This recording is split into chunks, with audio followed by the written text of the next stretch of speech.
একদিকে গুঞ্জন উঠেছে যে প্রিন্স সিনেমাতে নাকি ভিলেন হিসেবে দেখা যাবে ওপার বাংলার জনপ্রিয় অভিনেতা বুম্বাদাকে।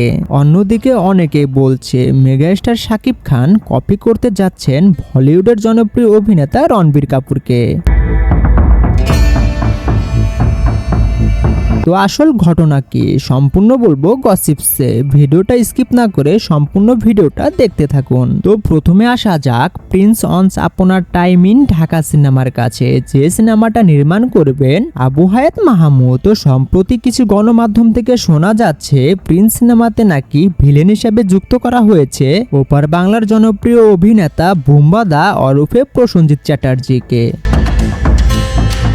তো অফিসিয়াল ভাবে এখনো পর্যন্ত জানা যায়নি, তবে প্রাথমিক কথাবার্তা চলছে প্রসেনজিৎ চ্যাটার্জির সাথে। তো আপনার কাছে কি মনে হয় ভিলেন হিসাবে প্রিন্স সিনেমাতে বুম্বাদাকে কেমন লাগবে অবশ্যই কমেন্ট করে জানাবেন। তো এবার আসা যাক মেগাস্টার শাকিব খানের কাছে। তো গতকালকে সোলজার সিনেমার ফার্স্ট লুক পোস্টার পাবলিশ করা হয়েছে। পোস্টারটা দেখে মামুন নামের একজন সাংবাদিক নিউজ করেছে যে রণবীর কাপুরের অবিকল বলে,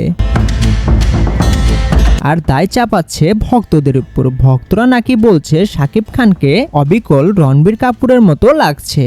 ও মা, কি ভয়াবহ মিথ্যাচার! এ সমস্ত বিনোদন সাংবাদিকদের চিনে রাখুন সাকিবিয়ানরা, এরাই হচ্ছে প্রকৃত অর্থে দালাল, যারা সত্যকে অস্বীকার করে মিথ্যা দিয়ে রং সাজিয়ে উপস্থাপন করেন দেশের তারকাদের ছোট করার জন্য। শাকিব খানকে শাকিব খানের মতোই লাগছে যে শাকিব খান এই লুকে 2003 সালে ধরা দিয়েছিলেন ও দালাল সিনেমাতে। আজকে সকাল থেকে এ কথাটাই সর্বত্র পরিচালিত হচ্ছে, অথচ এই সাংবাদিক বেছে নিল রণবীর কাপুরকে। সবচেয়ে নির্মম বাস্তবতা হলো 2003 সালে শাকিব খান যখন ও দালাল সিনেমাতে এই লুকে দাঁড়ান তখন সিনেমা জগতে রণবীর কাপুরের জন্মই হয়নি। উল্লেখিত রণবীর কাপুরের বড় পর্দায় অভিষেক ঘটে 2007 সালে।